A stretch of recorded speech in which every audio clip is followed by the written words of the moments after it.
Good evening, class. In the previous class of chemistry, we were studying the chapter 7 equilibrium, and जिसमें हमने बहुत सारे numerical solve किए. मैंने आपको कल नोट्स भी सेंड किए थे कि आप नोट्स को अच्छे से पढ़िए और अपनी कॉपी में कंप्लीट करिए.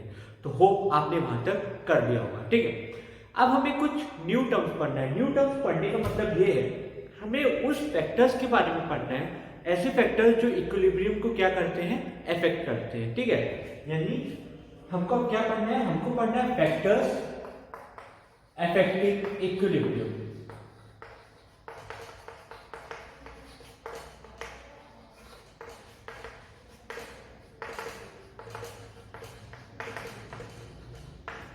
जैसे कि मान लो कि कोई रिएक्शन हो रहा है. ठीक है, अब जरूरी तो नहीं है कि पूरे रिएक्शन के दौरान आपका टेम्परेचर कांस्टेंट हो, प्रेशर कांस्टेंट हो. कुछ ना कुछ फैक्टर तो ऐसे होंगे जो आपके इक्विलिब्रियम को कंप्लीटली क्या करते होंगे, शिफ्ट करके बदल देते होंगे. ठीक है, सिंपल सी बात है कि जैसे यदि आप गर्मी का सुबह सुबह का मौसम देखो तो उस वक्त जो टेम्परेचर होता है मॉर्निंग में अप्रोक्सीमेट 25 डिग्री सेल्सियस होता है. दिन के 12 बजे तक आते आते टेम्परेचर 42 डिग्री सेल्सियस तक पहुंच गया. दिन के 2 बजे तक आते आते 40 डिग्री सेल्सियस पहुंच गया. शाम तक आते आते वापस से 37 डिग्री सेल्सियस तक पहुंच गया. यानी टेम्परेचर यहाँ पूरा कांस्टेंट नहीं है. अब अगर टेम्परेचर कांस्टेंट नहीं है तो प्रेशर भी कांस्टेंट नहीं होगा, प्रेशर भी बदलता रहेगा, क्योंकि आपने गैस के रिलेटेड ये फॉर्मूला पढ़ा हुआ है. प्रेशर और टेम्परेचर का रिलेशन भी हमने क्या किया हुआ है, स्टडी किया हुआ है. तो ऐसे कुछ फैक्टर्स होते हैं जो क्या करते हैं, कंप्लीटली इक्विलिब्रियम को बहुत ज्यादा इफेक्ट करते हैं. कि आप रिएक्शन करा रहे हो, सिंपल सी बात है कि आपने यहाँ से बर्नर जला दिया, क्या किया, बर्नर जला दिया, यहाँ टेस्ट ट्यूब में रिएक्शन करा रहे हो. शुरू में हीट कम है, फिर धीरे धीरे हीट बढ़ने लग गई, हमारा रिएक्शन हो गया. मान लो आपने रिएक्शन किए नहीं, रिएक्टेंट अनकंट्रोल्ड हो गया. अनकंट्रोल्ड का मतलब है कि जरूरत से ज्यादा उसको हीट मिलना शुरू हो गई.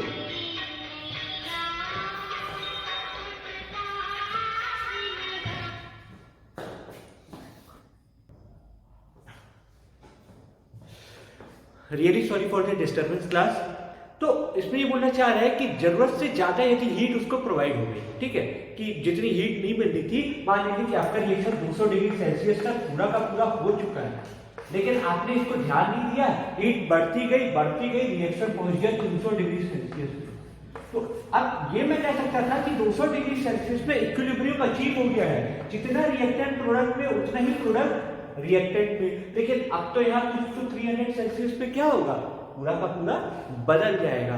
यानी अब हमको ये मेजर फैक्टर्स के बारे में स्टडी करना है. तो इसके बारे में जो स्टडी किया था उस साइंटिस्ट का नाम है ली चैटलियर. ठीक है, तो उन्होंने एक थ्योरम दिया. उन्होंने कहा, ली चैटलियर प्रिंसिपल नाम से जाना जाता है. किस नाम से जाना जाता है, ली चैटलियर प्रिंसिपल, इस नाम से जाना जाता है.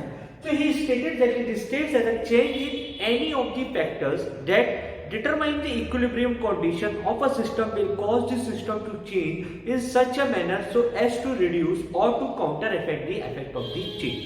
तो इसका मतलब ये था कि चलो एक छोटा सा पहले हम एग्जांपल लेते हैं, बाद में इस प्रिंसिपल को और अच्छे से समझेंगे. ठीक है,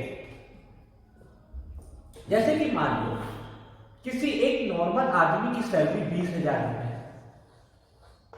एक नॉर्मल आदमी की सैलरी क्या है, 20,000 रुपए. ठीक है, उसने डिसाइड कर लिया, मैं अकेले मान लो अभी अनमैरिड है. ठीक है, अनमैरिड है, उसके पास कुछ खर्चे पहले से हैं. उसको घर का रेंट देना है 3,000 रुपए. 3,000 रुपए घर का रेंट देना है. 2,000 रुपए उसको मंथली खाने का देना है. 4,000 रुपए उसका ट्रेवलिंग कॉस्ट लग रहा है.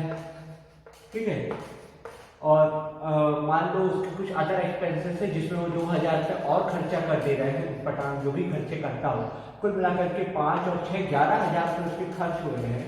और 9,000 रुपये वो क्या कर रहा है, अपने सेविंग में रख रहा है. 9,000 रुपये वो क्या रख रहा है, अपने सेविंग में कर रहा है. ठीक है, जस्ट सपोज एक दिन क्या हुआ, सडनली उसको मन में आया कि मेरा पुराना वाला सेलफोन खराब हो गया है, अब मुझे न्यू सेलफोन लेने की जरूरत है. न्यू सेलफोन लेने की क्या है, जरूरत है. यानी वो जो 9,000 रुपये बचाता था, ठीक है, अब उसने क्या किया, उसने एक न्यू सेलफोन ले लिया जो कि पड़ गया 8,000 रुपए का. ठीक है, 8,000 रुपए का वो सेलफोन पड़ गया. यानी अब उसकी 11,000 सेविंग ना होकर के 3,000 रुपीज सेविंग हो गई। इस 3,000 रुपए में भी वो अभी खुश नहीं है, वो क्या करेगा, कवर लेगा। मान लो 400 रुपए का कवर आ गया, स्क्रीन कार्ड लगवाएगा, 100 रुपए का स्क्रीन कार्ड आ गया, यानी कुल मिलाकर के 2500 रुपए उसकी सेविंग हो गई। यानी उसका पूरा मंथली शेड्यूल क्या हो गया, बिगड़ गया। या जस्ट सपोज कि वो बीमार पड़ गया, तो बीमार पड़ने पे इतना खर्चा आ गया, यानी उसका जो सेविंग करने का तरीका था वो कंप्लीटली क्या हो गया, शिफ्ट हो गया, बिगड़ गया। पूरा महीने का शेड्यूल क्या हो गया, बिगड़ गया। वो क्या करेगा, कुछ अब अपने खर्चे कम करेगा। खर्चे कम करने की मतलब क्या है, खर्चा कम करने का मतलब है हाउस रेंट तो कम नहीं कर सकता है, खाना खाना तो बंद नहीं कर सकता है, हाँ ट्रैवलिंग कॉस्ट के लिए वो थोड़ा सा कम कर सकता है कि मान लो चलो हम थोड़ी दूर पैदल चले और थोड़ा सा पैसा बचा लिए। ये जो फालतू का 2,000 रुपए का खर्चा था ये इस महीने नहीं करके मैं अगले महीने कर लिया, मान लो इससे उसने 3,000 रुपए बचा लिया। कुल मिला के कितने बचा लिए, 5500। तो यानी इसमें ये बोलना चाहता है कि जब कभी भी कुछ अनकंडीशनल होने लग जाए लाइफ में, तो उसको स्टेबल करने के लिए हम कुछ दूसरी चीजों को भी कम कर दें। जैसे जरूरत पड़ने पर इसको खर्च करना पड़ा, और यहाँ पे उसने क्या किया, यहाँ पे उसने कहा कि चलो मैं थोड़ा कम खर्चा करके अपनी स्टेबिलिटी हासिल करना चाहता हूँ। यही आपका टेक प्लेस करता है केमिकल रिएक्शन में। केमिकल रिएक्शन में क्या बोलते हैं, मान लो एक रिएक्शन हो रहा है, ए बी के साथ रिएक्ट करके C+D बना, ठीक है। मान लो रिएक्शन एक्सोथर्मिक है, क्या होगा, डेल्टा H निगेटिव होगा, एक्सोथर्मिक है, हीट रिलीज हो रही है। यानी कि कहने का मतलब ये है, रिलीज होने का मतलब ये है कि इसको हाई टेम्परेचर में रहने का आदत है, लेकिन इसको लो टेम्परेचर में रहने की आदत है, ठीक है। यानी A+B C+D में कन्वर्ट हो रहा है, रिएक्शन एक्सोथर्मिक है। एक्सोथर्मिक का मतलब है कि हीट रिलीज हो रही है। हीट रिलीज होने का मतलब है कि इसको ज्यादा हीट में रहने की आदत है और इसको कम हीट में रहने की आदत है। अब अगर मान लो मैं टेम्परेचर बढ़ा दूं, मैंने क्या किया, टेम्परेचर बढ़ा दिया, तो ज्यादा गर्मी में किसको रहने की आदत है, इसको है। तो रिएक्शन मेरा इस तरफ शिफ्ट हो जाएगा ताकि इक्विलिब्रियम मेंटेन हो जाए। यानी अब C+D जल्दी से A+B में कन्वर्ट होगा, क्योंकि इसको ज्यादा गर्मी में रहने की आदत है, ज्यादा टेम्परेचर ही बियर कर सकता है। इक्विलिब्रियम मेरा इधर शिफ्ट होना शुरू हो जाएगा। क्योंकि मान लो रिएक्शन मान लो होना था 150 डिग्री सेल्सियस पे, कंप्लीटली इक्विलिब्रियम अचीव कर लिया, पर गलती से टेम्परेचर 200 डिग्री सेल्सियस चला गया, तो अब तो इक्विलिब्रियम शिफ्ट होगा ना। छोटी छोटी बातें बदल चेंज कर देती है, यानी प्रेशर, कंसंट्रेशन, टेम्परेचर, ये तीनों चीजें क्या करती है, बहुत इफेक्ट करती है इक्विलिब्रियम अचीव करने में। तो इसमें ये कहना चाहते हैं कि अगर मैं टेम्परेचर 200 डिग्री सेल्सियस पहुंचा दिया, तो इक्विलिब्रियम का मतलब क्या होता है, जहां पे आपका फॉरवर्ड और बैकवर्ड रिएक्शन इक्वल रेट में होता हो। क्या हो रहा है, फॉरवर्ड और बैकवर्ड रिएक्शन इक्वल रेट में टेक प्लेस कर रहा हूं। लेकिन इक्विलिब्रियम डिस्टर्ब कब होगा, जब कोई एक रिएक्शन जरूरत से ज्यादा हो जाए। यानी अब अगर मैं टेम्परेचर बढ़ा दूंगा, ठीक है, तो मेरा रिएक्शन ऑटोमेटिकली इधर शिफ्ट होना शुरू हो जाएगा, क्योंकि ली चैटलियर प्रिंसिपल ने ये कहा कि अगर कोई भी चीज जिसके बदलने से आपका इक्विलिब्रियम डिस्टर्ब हो रहा है, तो इक्विलिब्रियम अचीव करने के लिए वो चीज यानी वो रिएक्शन उस डायरेक्शन में जाना शुरू कर देती है जहां वो वापस इक्विलिब्रियम अचीव कर ले, ठीक है। अगर मान लो कि मैं टेम्परेचर 100 डिग्री सेल्सियस करता, ठीक है, यानी जरूरत से कम टेम्परेचर कर देता, तो कम टेम्परेचर में रहने की आदत किसकी है, C+D की है। यानी रिएक्शन ऑटोमेटिकली मेरा इधर जाना ज्यादा शुरू हो जाता है, यानी ज्यादा से ज्यादा प्रोडक्ट बनना शुरू हो जाता। क्यों, क्योंकि अब मेरे रिएक्टेंट को हायर टेम्परेचर में रहने की आदत है, प्रोडक्ट को लोअर टेम्परेचर में रहने की आदत है। उस वजह से लोअर टेम्परेचर में रहने वाले को ज्यादा रह जाएगा और कम ज्यादा टेम्परेचर वाला कम रह जाएगा। यानी इक्विलिब्रियम अचीव करने के लिए रिएक्शन ऑटोमेटिकली फॉरवर्ड डायरेक्शन में शिफ्ट होना शुरू हो गया, ठीक है। तो होप यहां तक आपको क्लियर होगा कि ली चैटलियर प्रिंसिपल क्या है। तो ली चैटलियर प्रिंसिपल ने ये कहा कि जब कभी भी रिएक्शन हो रहा हो, कुछ ऐसी चीजें बदल जाए जिसकी वजह से आपका इक्विलिब्रियम कंप्लीटली डिस्टर्ब हो जाए, तो वापस इक्विलिब्रियम पाने के लिए आपका रिएक्शन उस डायरेक्शन में जाना शुरू हो जाता है जहां पे उसको इक्विलिब्रियम वापस मिल सके। तो once again it states that a change in any of the factors that determine the equilibrium condition of, यानी change in any of the factors, temperature, pressure, concentration, ठीक है, factors that determine the equilibrium condition of a system will cause the system to change in such a manner so as to reduce or counteract the effect of the change. ये उसने कहा।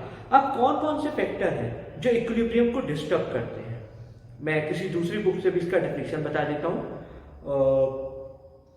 Lee Chatwin principle states that any change in a system of equilibrium results in a shift of the equilibrium in a direction which minimizes the change. यानी जहां पे आपका equilibrium disturb ना हो, ये उस तरफ जाना शुरू कर देता है। ठीक है, अब जैसे इसका पहला जो है, जो ली चैटवियर प्रिंसिपल ने कहा कि जो पहला फैक्टर जो किसी भी रिएक्शन को अफेक्ट करता है वो है कॉन्सेंट्रेशन। पहला फैक्टर उसने बताया कॉन्सेंट्रेशन। कॉन्सेंट्रेशन कैसे अफेक्ट करता है, चलिए देखते हैं।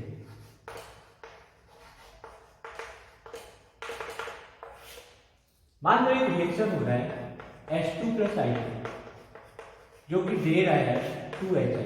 ठीक है, एक समय के बाद रिएक्शन कंप्लीटली इक्विलिब्रियम में है, यानी जितना रिएक्टेंट प्रोडक्ट में कन्वर्ट हो रहा है उतना ही प्रोडक्ट मेरा रिएक्टेंट पे कन्वर्ट होना शुरू हो जाता है। अब इसमें ली चैटवियर ने ये कहा कि अगर मान लो मैं H2 की क्वांटिटी बढ़ा दी, मैंने H2 ज्यादा डाला, ठीक है, तो उसने ये कहा कि अब यहाँ पे जरूरत से ज्यादा क्या हो गया, रिएक्टेंट यानी कॉन्सेंट्रेशन ऑफ हाइड्रोजन बढ़ गया, तो रिएक्शन मेरा ऑटोमेटिकली फॉरवर्ड डायरेक्शन में शिफ्ट होना शुरू हो जाएगा। क्यों? क्योंकि इसको तो काउंटर इफेक्ट करना ही करना है। ठीक है, वेट प्लस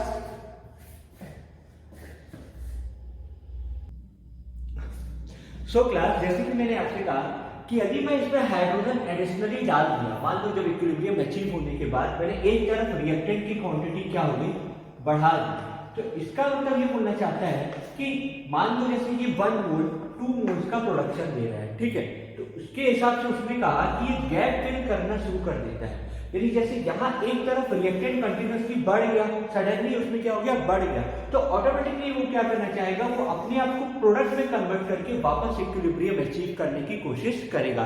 यानी जो इसमें अभी सडनली ऐड करने में जो चेंजेस आ गए, जो बदलाव हो गए, उस फैक्टर को क्या करेगा, ये काउंटर एक्ट करेगा।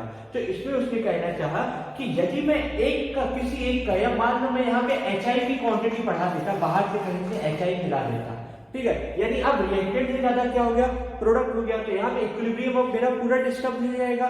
क्यों? क्योंकि इक्विलिब्रियम कांस्टेंट में Kc मिलाते हैं हम, वो यहाँ पे प्रोडक्ट अपॉन रिएक्टेंट करते हैं। अब एक की क्वांटिटी भी ज्यादा है तो मेरा Kc तो पूरा डिस्टर्ब हो गया ना, वापस Kc को वही कांस्टेंट रखने के लिए क्या करेगा, ये बैकवर्ड रिएक्शन दिखाना शुरू कर देगा। यानी यहाँ पे जो गैप क्रिएट हो गया इन दोनों के बीच में, कि मान लो कि अभी रेशियो इन दोनों के बीच में 2:1 का था, मैंने एडिशनली इसको ऐड कर दिया तो 3:1 हो गया, रेशियो मेरा मेंटेन 2:1 ही रहना चाहिए था। तो ये अपने आप को बैकवर्ड डायरेक्शन में ले जाकर के बराबर क्वांटिटी में H2 और I2 क्रिएट करेगा, जिससे इसका रेशियो 2:1 क्या रहे, मेंटेन रहे, यानी बरकरार रहे। तो उस रेशियो को मेंटेन करने के लिए इक्विलिब्रियम अपने आप को शिफ्ट करता है, ये नेचुरल है। ठीक है, ये तो था कि जब मैंने एडिशन किया है, मान लो कि मैं क्या करता, किसी तरीके से मेरे लिए पॉसिबल होता कि हाइड्रोजन और आयोडीन रिएक्ट करके HI दे रहे हैं। ठीक है, मैं यहाँ से क्या करता है, थोड़ा सा HI अपने आप इसको रिमूव कर देता कि चलो यार मेरे थोड़े से HI का काम है, निकाल लिया। यानी यहाँ पे अगर मान लो ये 10 ग्राम है, ये भी 10 ग्राम है, हाँ मेरे को ये 20 ग्राम दे रहा है, तो मैंने निकाल के इसको 15 ग्राम कर दिया। ठीक है, यानी ऑटोमेटिकली क्या हो गया, ये कम हो गया, यानी यहाँ पे एक गैप क्रिएट हो गया कि हाँ जितना होना चाहिए था उतना नहीं है। पहले रेशियो 10:1:2 था, अब रेशियो कितना हो गया, 1:1.5 हो गया। ठीक है, क्योंकि 10 का मान लो रेशियो 1 और ये 2 का 2, अब 15 ग्राम में 1:1.5, यानी मेरी Kc पे क्या हो जाएगा, इफेक्ट पड़ेगा। लेकिन ली चैटवियर क्या बोलते हैं, इक्विलिब्रियम कांस्टेंट नहीं बदलेगा, रिएक्शन खुद अपने आप को इस तरीके से बदलेगा कि इक्विलिब्रियम कांस्टेंट मेंटेन रहे। यानी क्या करेगा, ये H2 और I2 और ज्यादा रिएक्टेंट प्रोडक्ट प्रोड्यूस करना शुरू कर देंगे, ताकि इसका रेशियो 1:2 मेंटेन रहे। यानी अब इसकी जो इक्विलिब्रियम क्वांटिटी बचेगी वो 8 ग्राम 16 ग्राम बचेगी। यानी अब रेशियो 1:2 आ गया, इस प्रकार से क्या करते हैं, गैप फिल करते हैं। यानी जब कभी जरूरत से ज्यादा हो जाए तो वो ऑटोमेटिकली शिफ्ट होना शुरू हो जाएंगे। यदि जैसे मान लो ये जरूरत से ज्यादा था नेक्स्ट, तो अपने आप को ऑटोमेटिकली फॉरवर्ड डायरेक्शन में चला गया। कभी अगर प्रोडक्ट ज्यादा हो गया तो ऑटोमेटिकली बैकवर्ड डायरेक्शन में जाना शुरू करके खुद को इक्विलिब्रियम कांस्टेंट मेंटेन रखा। उसी प्रकार से अगर मैं किसी को कम कर दूं तो ऑटोमेटिकली वो क्या करेगा, उसको बैक कर देगा। तो इस तरीके से कंसंट्रेशन क्या करता है, इफेक्ट करता है। पर ली चैटलियर ने एक चीज और कहा, ये जो इफेक्ट आता है ना गैसेस स्टेट में आता है, गैसेस स्टेट में ही आता है। तो उसने एक स्टेटमेंट दिया, एडिशन और रिमूवल ऑफ प्योर सॉलिड और pure liquid can not disturb the equilibrium. यानी प्योर सॉलिड या प्योर लिक्विड इक्विलिब्रियम को डिस्टर्ब नहीं करेगा। कौन करेगा, गैस करेगा। तो ये था हमारा पहला पॉइंट। दूसरा पॉइंट उसने कहा टेम्परेचर इफेक्ट करता है। टेम्परेचर कैसे इफेक्ट करता है, जरा वो पढ़ते हैं।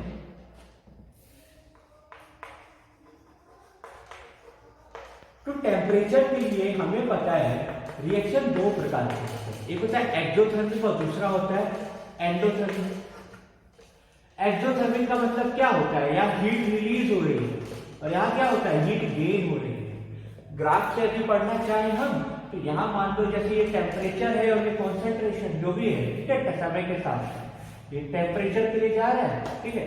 तो रिएक्टेंट के पास ये जो हीट की बात चल रही है, हीट, ठीक है, रिएक्टेंट के पास एक्सोथर्मिक में रिएक्टेंट के पास हीट ज्यादा है और प्रोडक्ट के पास कम है हीट। और इस केस में रिएक्टेंट के पास कम है और प्रोडक्ट के पास ज्यादा है, ठीक है। अब मान लो जैसे रिएक्शन है N2 + 3H that leads you to NH3। Haber's process है एमोनिया प्रोडक्शन के लिए। यहाँ पे जो हीट रिलीज होती है वो है -2000 केल्विन, यानी ये एक्सोथर्मिक। अब क्या चेंज आएगा, अगर मान लो मैं टेम्परेचर बढ़ा दिया, यानी कि इसमें सिंपल सा फंडा ये है, इसको ज्यादा टेम्परेचर में रहने की आदत है, इसको कम टेम्परेचर में रहने की आदत है। कैसे, ये इसको रिएक्ट कराने के लिए ज्यादा टेम्परेचर देना पड़ रहा है। NH3 जो फॉर्म हो रहा है उसको कम टेम्परेचर में रहने की आदत है, ठीक है, सिंपल सी बात है। यानी अगर मैं टेम्परेचर बढ़ा दूं, मैं टेम्परेचर इंक्रीज कर दूं, तो ये एक्सोथर्मिक के खिलाफ हो जाएगा। एक्सोथर्मिक में क्या हो गया, ये ऑटोमेटिकली हीट रिलीज करके उसको ठंडा रखने की कोशिश कर रहा है, यानी फिर क्या हो जाएगा, ये बैकवर्ड रिएक्शन की तरफ शिफ्ट होना शुरू हो जाएगा। यानी जिसको कम हीट में रहने की आदत है उसके लिए कम टेम्परेचर फेवरेबल है। अगर मैं टेम्परेचर बढ़ा दूं कि मेरा रिएक्शन ज्यादा होना शुरू हो जाएगा तो ये गलत है।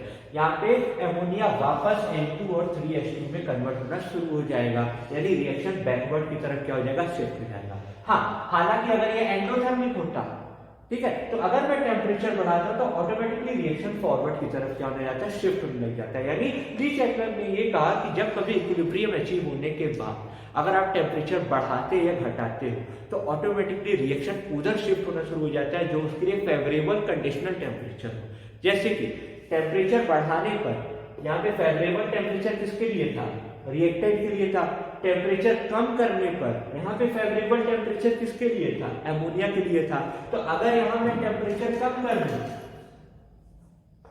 अगर मैं यहाँ टेम्परेचर कम कर दूं यानी एमोनिया के लिए फेवरेबल है, तो यानी ज्यादा से ज्यादा रिएक्टेंट क्या होने लग जाएगा, प्रोडक्ट में कन्वर्ट होना शुरू हो जाएगा। ठीक है, फिर से temperature plays an major role during the reaction. ठीक है, द ली चैटलियर एक्सप्लेन कि टेम्परेचर के बदलने से रिएक्शन मेरा उधर प्रोसीड करना शुरू हो जाता है जहां उसके लिए फेवरेबल टेम्परेचर हो। ठीक है, मान लो जैसे कि सिंपल सी बात है कि मेरे को गर्म जगह में रहना पसंद है, तो अगर मैं ठंडी जगह जाऊँ तो मेरे को पसंद नहीं आएगा, मैं क्या करूँगा, ज़्यादा से ज़्यादा गर्म जगह में रहना पसंद करूँगा। तो सेम वही है कि जहाँ जिसके लिए फेवरेबल हो। तो जैसे इस केस में ये जैसे माइनस है, ये क्या होता है, ये एक्सोथर्मिक रिएक्शन है। एक्सोथर्मिक है मतलब एमोनिया को कम टेम्परेचर फेवरेबल है, यानी टेम्परेचर बढ़ाऊंगा तो यानी रिएक्शन बैकवर्ड होना शुरू हो जाएगा। क्यों, क्योंकि एमोनिया इसमें कन्वर्ट होना शुरू हो जाएगा क्योंकि ये इसके लिए फेवरेबल है, न कि इसके लिए। और अगर टेम्परेचर कम करता जाऊंगा तो रिएक्शन फॉरवर्ड की तरफ मूव करना शुरू हो जाएगा। क्यों, क्योंकि एमोनिया को लोअर टेम्परेचर में रहना पसंद है, प्रोडक्ट रिएक्टेंट को रहना पसंद नहीं है। तो ये दो फैक्टर्स हमने पढ़े, कॉन्सेंट्रेशन और टेम्परेचर कैसे इसको अफेक्ट करता है। जो लास्ट पॉइंट है जो अफेक्ट करता है ली चैटलियर प्रिंसिपल के अकॉर्डिंग, वो है प्रेशर। प्रेशर कैसे अफेक्ट करता है हमें वो भी जानना है, अभी उसको पढ़ना है। तो फिलहाल मैं चाहूँगा कि आप पहले ये 2 पॉइंट्स अच्छे से पढ़ लो, कॉन्सेंट्रेशन और टेम्परेचर। ये 2 पॉइंट आप अच्छे से समझो, अगर वो 2 आ गए तो प्रेशर भी इजी है, कोई ज़्यादा टफ नहीं है। तो आज आप लोगों के लिए इतना ही है कि पहले आप ली शैटियर प्रिंसिपल को समझो, कैसे इक्विलिब्रियम इफेक्ट होता है कि जब कभी भी प्रेशर बढ़ा, वॉल्यूम कॉन्सेंट्रेशन बढ़ा या टेम्परेचर के चेंज होने से कैसे इफेक्ट करता है। Read the theory, try to understand, if you have doubt you are free to ask. Sir आप उनको दोबारा समझा दीजिए, I will explain you again and again. Till then take care of you.